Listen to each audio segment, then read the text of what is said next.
Hi everyone, my name is Gabby and I'm going to give you a tutorial on how to work with the clay. This is a dry clay, which means that it's super user friendly. All that you need is water, a non-stick surface and your clay. So roll up your sleeves because it's quite messy. Okay, so I just dip my fingers like so, just to get them a little bit damp. Then I take out my portion of clay, but you guys have a small portion already, 250 grams to be exact. So I'm just going to make mine roughly the same. Okay. Dip my fingers a bit more because now it's too sticky for me. So rub it. Now don't get too much water. Obviously because this is water based, so if you add too much it will just become like runny mud. You won't be able to form it very well. Okay, so what I usually do is I mold it a little bit and I squish it, dip my fingers a bit more until I can feel like it's ready to be worked with, and then I make it into a little ball. Okay, doesn't have to be perfect. Once I've made my ball, then I take my thumb and I stick a hole down through the middle, not all the way down to the bottom, so that it looks like that. It looks like a little well. So it's enough space for my other fingers to get in and work. Water again. Then I stick my fingers in and I actually want to work from the bottom out. Bottom out. So you're pinching slowly, slowly, slowly, very gently, because if you work too fast, the pieces will just split. Okay? So work very slowly, and you want to twist. Pinch, pinch, pinch, twist. Pinch, pinch, pinch. This is actually easier if you're standing. Obviously, for filming purposes, I'm sitting down on a swivel chair nogal. So you just want to pinch and twist, pinch and twist. Not too much, little, little, little. So now, as you can see, there's holes or there's cracks. So then, I'll just take a piece of clay, squish it flat, and then place it where I want it to be. And then, if I need to, then I'll take more water, but mine are still okay. I'll just smooth it with my finger.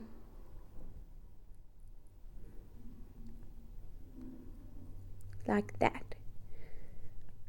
Okay. Not perfect, but just how I want it. Okay, ta-da! That's my bowl. Now you can leave it for a couple of days and work with it further for step 2. And you can also put it in your oven at home if you want to harden it even more to become like ceramic. Okay, preheat your oven to a low temperature after it's air dried for a couple of days. You put your bowl in and then gradually increase the temperature to about 180. There you go. Okay, once your bowl has dried, you can either drop it, but I found it to be quite difficult to find all the pieces that matched together. It was like an impossible puzzle that I wasn't willing to complete. So you can do it in a controlled manner if you want to. So you just break it like this. Here's one piece.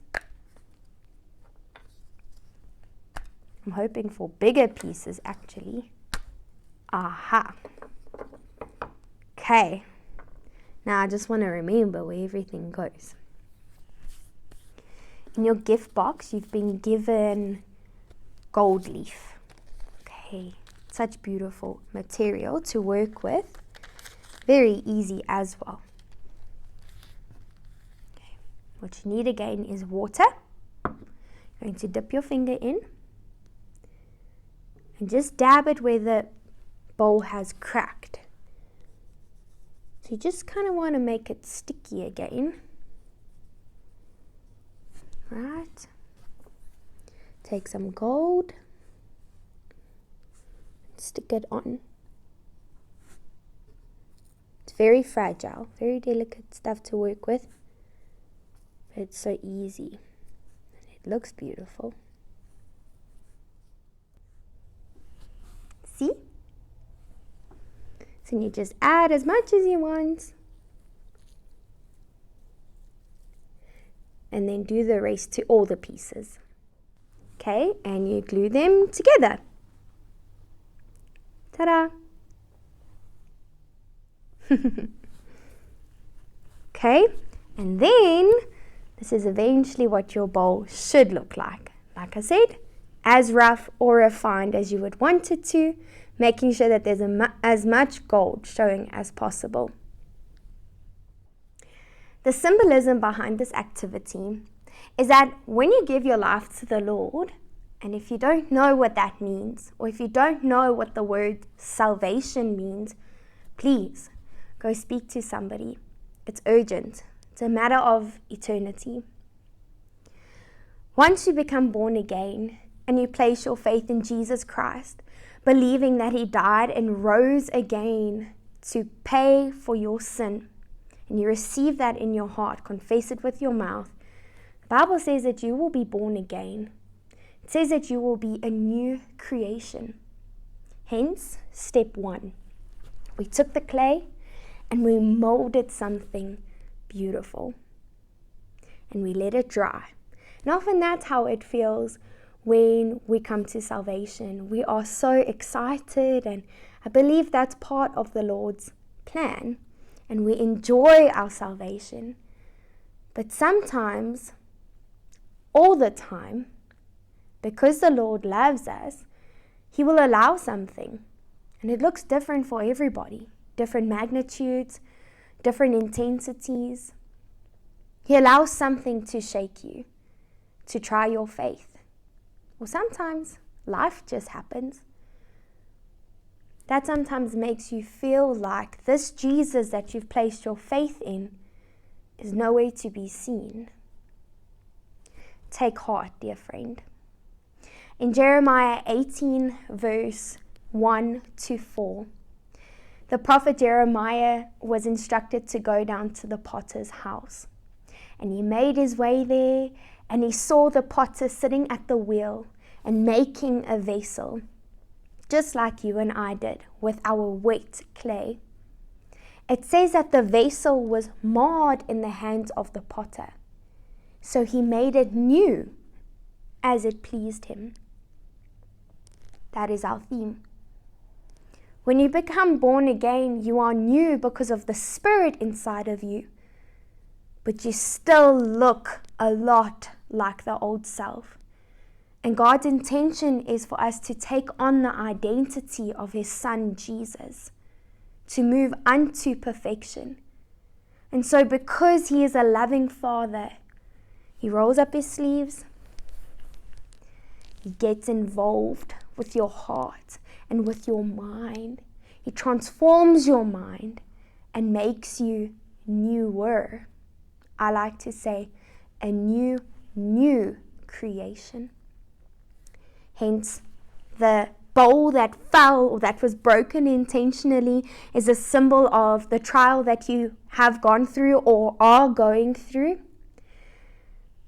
And then God puts you back together with gold. And that gold is your testimony. It's a revelation of God's character. It's freedom from a stronghold. It's healing from a wound from the past. It can be many different things. The thing to remember is that it is precious, like gold. This vessel represents an ancient technique, I think from Asia, something with a K. I can't remember the name right now. But if they dropped a vessel in their house, they wouldn't just throw it away. They wouldn't, like we do we scoop up the pieces and we throw them away and maybe buy something new. No, they would take those pieces and piece them back together with liquid gold. And the amazing thing about that, one, they had a vessel restored, fit for use again. Two, the vessel was stronger because now it was mixed with a metal. And three, it was far more beautiful than before. I want to encourage you, sisters who are born again, to take heart, to delight in the refining, to rejoice in the fact that you are in the hands of a capable, perfect, ultimately skilled, loving Father, a loving potter. I encourage you, embrace the refining, because you'll end up looking a lot more like Jesus by the end. Thank you.